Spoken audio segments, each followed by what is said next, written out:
اس زمانے میں جس سے نسلوں کو خطرہ ہے وہ سوشل میڈیا کا غلط استعمال ہے۔ بچوں کو موبائل لے کر دو، لیکن یہ سکھاؤ کہ موبائل کو استعمال کیسے کرنا ہے۔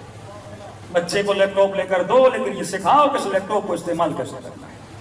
کیونکہ ہم بے فکر ہو گئے، ہمیں اس بچے کے بدن کی بڑی پرواہ ہے، لیکن ہمیں اس کی روح کی پرواہ نہیں۔ آپ کا 4 سال کا بچہ ہوگا، ہاتھ میں چھری نہیں دو گے اس کو، مولانا خوف ہے کہیں اپنا گلا نہ کاٹے، کہیں اپنا ہاتھ نہ کاٹے۔ لیکن 10 سال کے بچے کو، 15 سال کی بچی کو موبائل دے رہا ہوں، یہ اس چھری سے زیادہ خطرناک ہے۔ اس سے اس کے بدن کو موت آتی ہے، لیکن اگر یہ خراب ہو گیا تو اس کی روح تباہ و برباد ہو جاتی ہے۔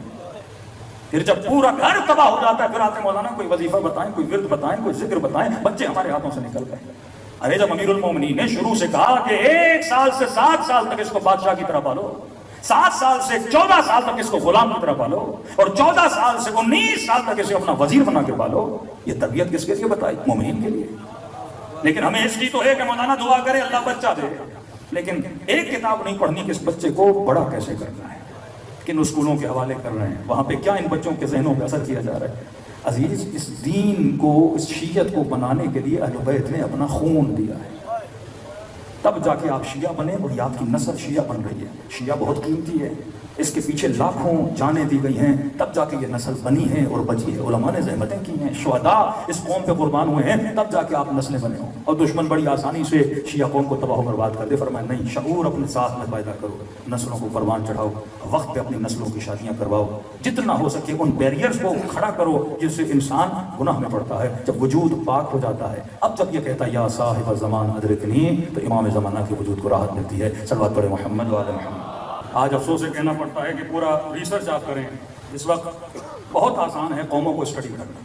آپ فیس بک کی آئی ڈی بناتے ہو، لکھتے ہو میں شیعہ اسنا شیعہ ہوں، اوپر جن کا فیس بک ہے ان کو پتا ہی آئی ڈیز کن کی ہیں۔ مثلاً پاکستان سے 10 لاکھ شیعوں نے آئیڈیا بنائیں، اب وہ اسٹڈی کرتے ہیں کہ 10 لاکھ شیعہ کیا دیکھتا ہے، کیا سنتا ہے، کس کو سنتا ہے، کس کو دیکھتا ہے۔ یہ اے آئی، آرٹیفیشیل انٹیلیجنس سے پورا ڈیٹا بن جاتا ہے۔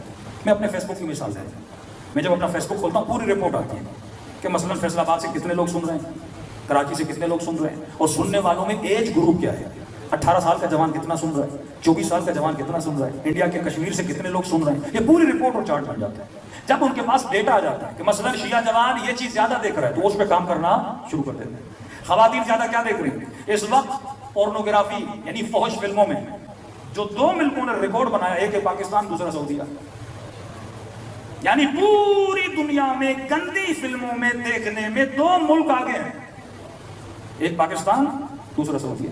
اور پاکستان میں بھی جو ٹاپ پہ شہر ہے وہ پنجاب کا ایک شہر ہے قصور۔ ایک دفعہ فیصل آباد میں ریکارڈ بنایا تھا، مطلب ہمارا جوان گندگی میں سب سے زیادہ ڈوبا ہوا جوان ہے، فسقائیت میں پڑا ہوا، نسلوں کو اس میں ڈال دیا گیا ہے۔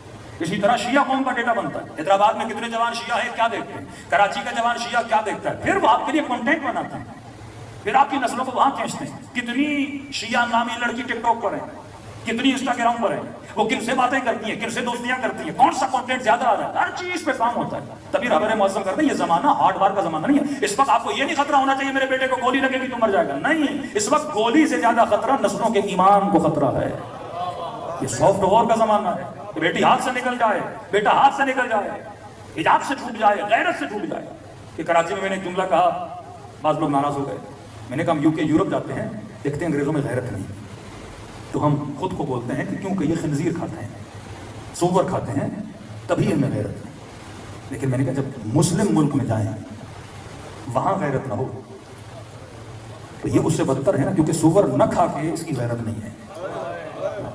اس کے اندر تو ہم ایسا کیا کر رہے ہیں کہ معاشرے سے غیرت ختم ہوتی جا رہی ہے، حیا ختم ہوتا جا رہا ہے، معاشرے سے نماز ایک سیکنڈ چیز بن گئی ہے، مطلب پڑھے نہ پڑھے انسان کو فرق نہیں پڑتا۔